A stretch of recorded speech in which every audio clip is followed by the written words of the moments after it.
స్వామి దర్శనానికి అయితే వచ్చేసానండి. చాలా అంటే చాలా రష్ గా ఉంది. సో పార్కింగ్ అయితే చూస్తున్నారు కదా, కార్ల కోసం చాలా ఇబ్బంది జరిగింది. సో నా స్వామి నాతో ఉన్నాడు అని చెప్పడానికైతే ఇప్పుడు చెప్పేస్తాను, చూడండి ఏం జరిగిందో. హాయ్ ఫ్రెండ్స్, ఇప్పుడే పార్కింగ్ దగ్గర అయితే చాలా అంటే చాలా లైన్ ఉండే. సో నేను అప్పుడప్పుడు అంటుంటున్నాను కదా, దేవుడు నా పక్కనే ఉంటాడని. సో నేను ఎక్కడ ఆగానో అక్కడి నుంచి ఒక కార్ అయితే తీపించాడు. సో నేను అక్కడ కార్ పెట్టేసుకొని దర్శనానికి అయితే వెళ్ళిపోతున్నాను ఇప్పుడు.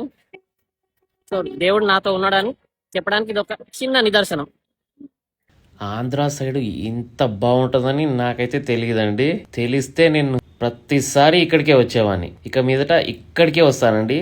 సో బొట్టు లేకుండా నా ఫేస్ అయితే అసలు బాగోదండి. సో నారాయణుని బొట్టు పెడితేనే నాకంటూ ఒక కళ వస్తుంది. చూస్తున్నారు కదా, పెట్టించుకుంటున్నాను. ఆ స్వామి నామం పెట్టగానే నా ఫేస్ లో అయితే కళ వచ్చేసిందండి. అలా చూస్తున్నారు కదా. దర్శనం అయితే కంప్లీట్ అయింది ఫ్రెండ్స్. చాలా జనం ఉన్నారని ఇంకా 300 రూపీస్ ది టికెట్ తీసేసుకున్నాను. సో ఆ టికెట్ ద్వారా త్వరగా దర్శనం అయితే అయిపోయింది. ఇక జనాలు ఎలా ఉన్నారో చూపిస్తాను చూడండి. ఒక పండగ వాతావరణం అయితే నాకు కనిపిస్తుందండి. నేనైతే ఫస్ట్ టైం చూస్తున్నాను. అసలు ఇంత జనాలు ఉంటారని కూడా నేను ఎక్స్పెక్ట్ చేయలేదు అసలు. ఎక్కడ చూసినా అసలు జనాలు, ఆ ట్రెడిషన్, ఎవ్రీథింగ్ ఈజ్ ఆసమ్ అనమాట. అమేజింగ్ అసలు.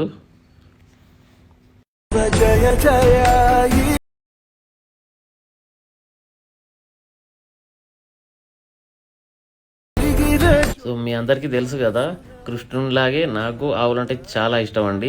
సో పక్కనే చిన్న చిన్న దూడలు కూడా ఉన్నాయి. సో వాటికి పెట్టడానికి అయితే ట్రై చేశాను, కానీ అది తినలేదు. చాలా చిన్నది కదా. సో తిన్నట్టు ఏదో చిన్నగా ఒకటైతే తింది అలా. సో దాని తర్వాత కోపం వచ్చేసింది, నాకేంటి ఇది పెడుతున్నాడు అని. ఏంటమ్మా ఏం కావాలి? అమ్మ పాలు కావాలా? అలా చూస్తున్నాం. సో వీటిని నేను త్వరగా కంట్రోల్ చేసుకోగలుగుతాను. వీటిని అయితే నాకు అలవాటు అయిపోయింది చిన్నప్పటి నుంచి. లో చెప్పాను కదా ఫ్రెండ్స్, ఇక్కడేనండి నాకు పార్కింగ్ దొరికింది. చాలా దగ్గరలోనే దొరికింది అనమాట.